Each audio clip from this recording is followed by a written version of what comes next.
This video is sponsored by SimpliSafe. There's no safe like SimpliSafe. More on them later.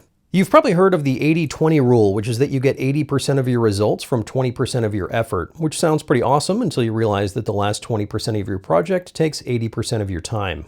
And you all wonder why my projects only ever get 80% finished.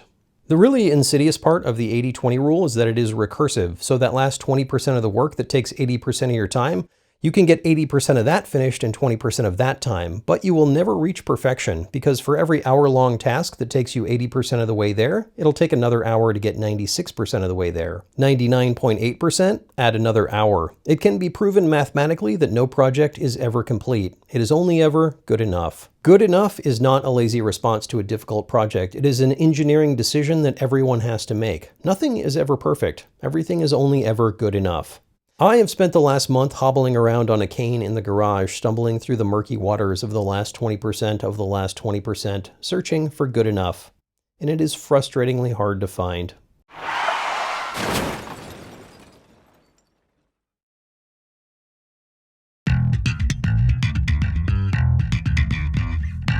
I go on a lot of trips out of town, and sometimes I talk about them here before I go, which puts me in the situation where the whole world knows that I am not home.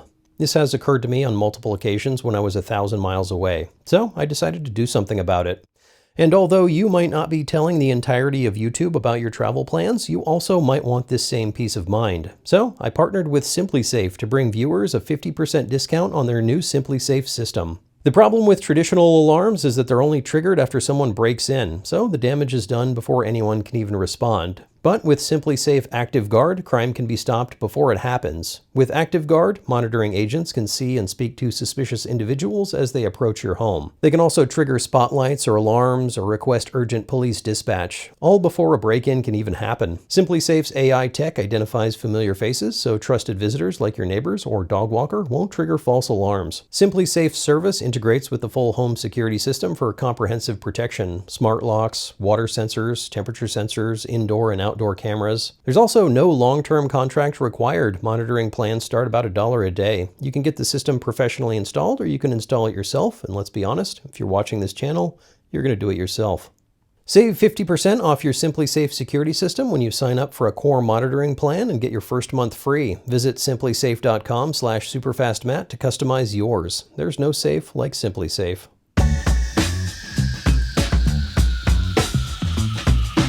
It feels like this project has been almost finished for almost as long as this channel has been around. The car kind of looked mostly done over 2 years ago. The body, however, didn't really start to take shape until a few months ago.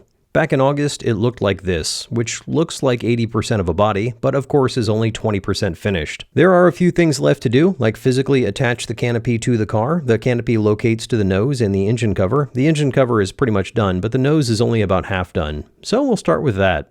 We made the nose the same way we made all the other parts, moldless construction. This is the easy way to do fiberglass, but it does require a bit of post-processing. And to make the whole thing easier, we made the nose in 2 pieces. So the next step is to make it into 1 piece. We located the lower nose relative to the upper nose with some riveted plates we hastily made. These are temporary until we can fiberglass the inside. On the tail section, I added fiberglass to the outside to hold these 2 parts together before fiberglassing the inside, but I didn't like this. It ruined the nice surface finish that I already had on the outside, so this time we just riveted it in place. I forgot to get a video of us adding the rivet plates, so here's the removal in reverse. I added some tape to the outside so the epoxy wouldn't all leak out, and then we laid up strips of fiberglass on the inside to bond the 2 parts together. We had a spectator to join us and watch the process. Little Superfast. Oh no, he fell in the pool of resin in the tip of the nose. Now he's stuck. Better make sure he's secure in there with some extra resin and a little carbon fiber blanket. That's nice. With the nose in 1 piece, it was time to attach it to the flat bottom and side pieces that we are calling the taco, because it kind of looks like a taco. We're doing this with 3 plates on each side. These are bonded and riveted to the nose. Then we have rivet nuts, or riv nuts, crimped into those plates. We located those holes and riv nuts by placing the nose in location and then drilling through the taco and those plates. Then we countersunk the outside and riv nutted those plates. I don't know if riv nutted is a word, but in any case, I riv nutted all over this taco. Unfortunately, I forgot to account for the fact that some of the adhesive had squeezed out from behind the aluminum strip I bonded to the fiberglass. This made for a larger gap than I wanted between the nose and the taco. So we took everything apart and sanded down that adhesive. Then we drilled out those holes we made earlier and bolted it back into the right location and did it all over again. And somehow, it still didn't work on one side. So we did it all again a third time. Fortunately, I made the plates wide enough to screw this up 5 or 6 times, and the old mistakes can easily be hidden with some fairing compound, and nobody will ever know, except for you and me, and Dave, and little Superfast Matt, and 500,000 YouTube subscribers. With the nose attached to the taco, it was located but not really secure. It's not attached to the frame of the car anywhere, and it seems like a good idea to do that since it will see the brunt of the aerodynamic drag. So I designed a plate that we will attach to the inside of the nose and also to the frame. How will it attach? I don't know. We will figure that out later. I'll just have Sen laser cut out the parts and then we'll do it live. Do it live! I'll write it and we'll do it live! Attaching it to the frame is a little difficult because we can't access the inside to secure any fasteners, but we don't really need to. The load all comes from the front and smaller loads from the side and top. There's not really anything pushing it forward, so the bolts holding it to the taco will be fine for that. We just need something to keep it from pushing back and to keep it from translating around this plane. So we can just use some holes on the frame and studs sticking out of the nose plate. But we'll make those studs into cones since that will make it easier to get the nose on the car. To get the plate attached to the nose, I considered welding on flanges and then using adhesive and rivets to come in from the outside, but I'm pretty sure I can just shove some fiberglass in the corners and make it stay. To get it in the right position, I attached the nose to the taco with the plate clamped to the frame. Then I just squeezed some 2-part epoxy around the edge of the plate. This held it enough to disassemble it from the car so we could slather on lots of fiberglass. I actually used carbon fiber for this, mostly because I have a box of carbon I kind of want to get rid of. In retrospect, it probably would have been a lot better to use fiberglass just because it would have looked better. This kind of looks like we just jammed a bunch of carbon and resin into the nose, which is exactly what we did. Fortunately, it's hidden in the nose, so nobody will ever know, except for little Superfast Matt, who will look at it all the time.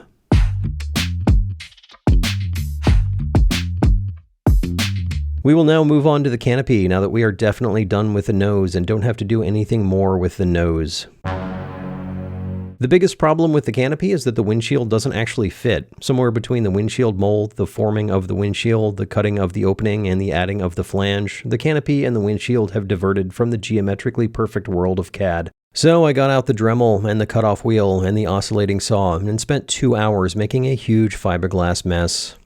I hate trimming fiberglass. I hate it so much. For some reason, the front of the canopy is too wide. The rear of the nose is also a little too wide. I forgot to get a video of them being too wide before we fixed them, so here's some arrows on a CAD model.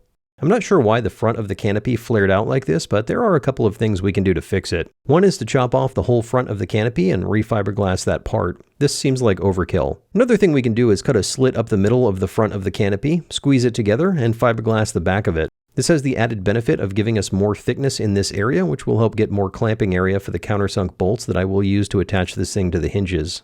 So we'll do that.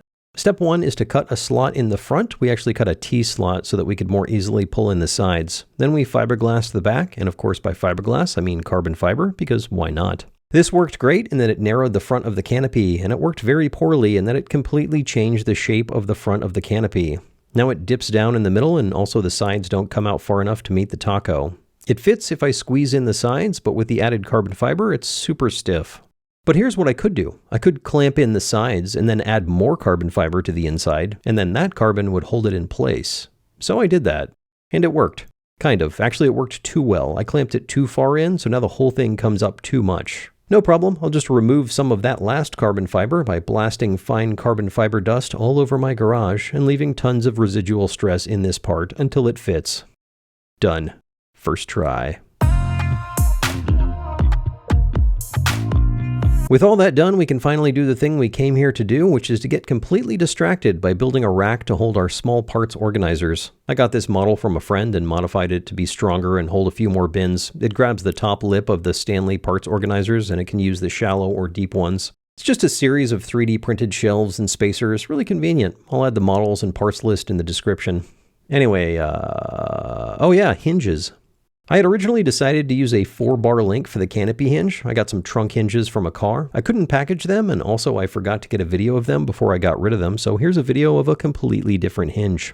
So I designed some simple gooseneck hinges. There isn't really any structure where I need the pivot to be, so I made some arms coming off the front. I could have done a crossbar, but this gave me a nice place to mount the opposite end of the gas struts, which will hold the canopy open. On the canopy side, I have 2 plates laser cut out, sandwiched around a 3D printed polycarbonate centerpiece. This gives me the opportunity to combine my current 2 favorite fabrication methods: laser cut parts from Send Cut Send and 3D printed parts.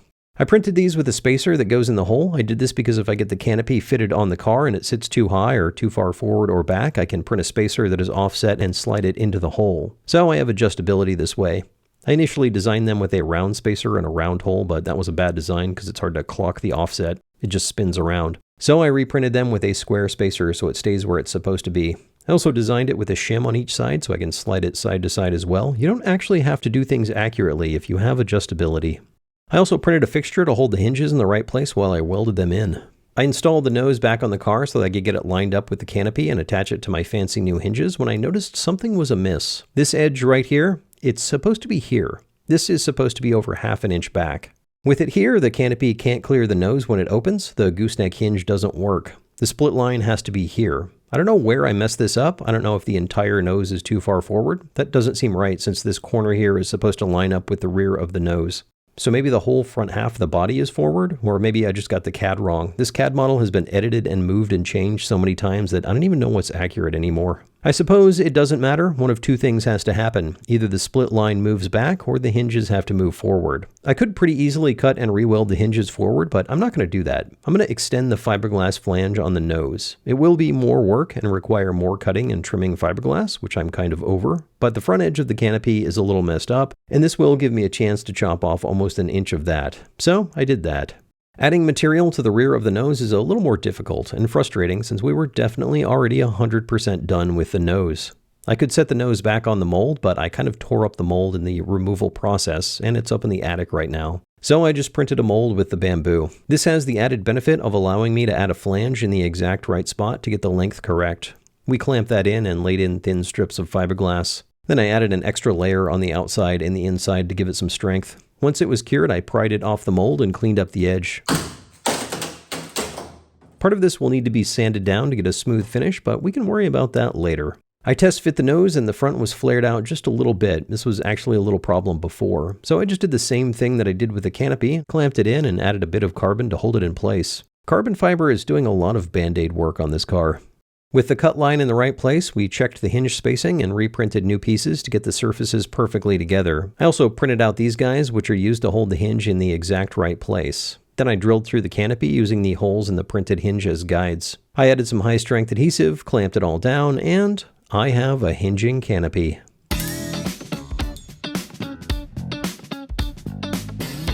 With the nose and the canopy physically attached to the car, the only part of the body left unassembled is the tail, and while we haven't yet finished the canopy, we're going to switch our attention to something more interesting and new, lest we lose interest in the car completely and set it on fire. The big problem with the tail is that it won't even slide all the way on. This is because it's too long. We did this on purpose so we could make sure to get it trimmed correctly. So we lined it up best we could, shot a laser at it, marked it, and then cut it to length. There are a couple of spots where the parachute latches I added are interfering with the body, so we had to chop out a couple of squares. Some of you may remember back when I was doing a lot of CFD analysis with AirShaper, I tested out a jagged tail. A friend had pointed out to me that Honda did this with one of their land speed cars, so I threw it in the computer and it said it was worth a small improvement in drag. It is a very small improvement, but it's also free, so we decided to go for it. Plus, it makes it look like we know what we're doing, and the only thing better than knowing what you're doing is looking like you know what you're doing. I didn't try different sizes, so we just kind of sized it roughly the same as the vortex generators you sometimes see on aircraft. This is a kind of vortex generator, although those are usually used to keep the airflow attached to a wing surface. These are here to disrupt the airflow so it becomes fully turbulent and detached from the car. What you don't want is air that is confused about whether or not it wants to stay attached to the car. This is the end of the line. The air doesn't have to go home, but it can't stay here. We also had to cut off a few of the spikes to completely clear the latches. I definitely don't want the parachutes to not open because the body is in the way. I probably should also round off these edges slightly so I stop jabbing myself with them. The tail body attaches to the frame in 3 places. 1 is along the spine, and 2 are these feet that come off the bottom in the front. But before we can attach the tail to the frame, we have to align it with the rest of the body. This is kind of easy because the top of the tail was originally part of the engine cover, and I left some features in there to align it back up again. So we drilled some holes to get it fastened together. The spine that I welded onto the tail frame is supposed to be perfectly aligned with the inside of the tail body. It's supposed to just lie on top, but of course it doesn't. I have a gap the whole way up. This is not a huge problem since I can print a spacer, but I need to know how much this gap is and how much it changes. So I taped up the spine, taped up the inside of the tail, and laid out some plastic. Then I sprayed in some expanding foam all along the spine. Then the next day, I measured it in several places so I could design a spacer to print along the edge. I still need to weld in some features to locate and secure the vertical stabilizer. You remember that thing, the ham sandwich reinforced vertical stabilizer. But this is as far as we have come this time, and if you think about it, we actually haven't accomplished very much. The canopy still needs a latch to hold it closed. The nose still needs to be trimmed to clear the canopy. The tail isn't even actually attached to the car. The whole thing looks pretty much exactly like it did 3 months ago. We've chipped away at the last 20%. I know we've made progress, and you know we've made progress, and little Superfast Matt knows we've made progress, and maybe that's good enough for now. See you next time.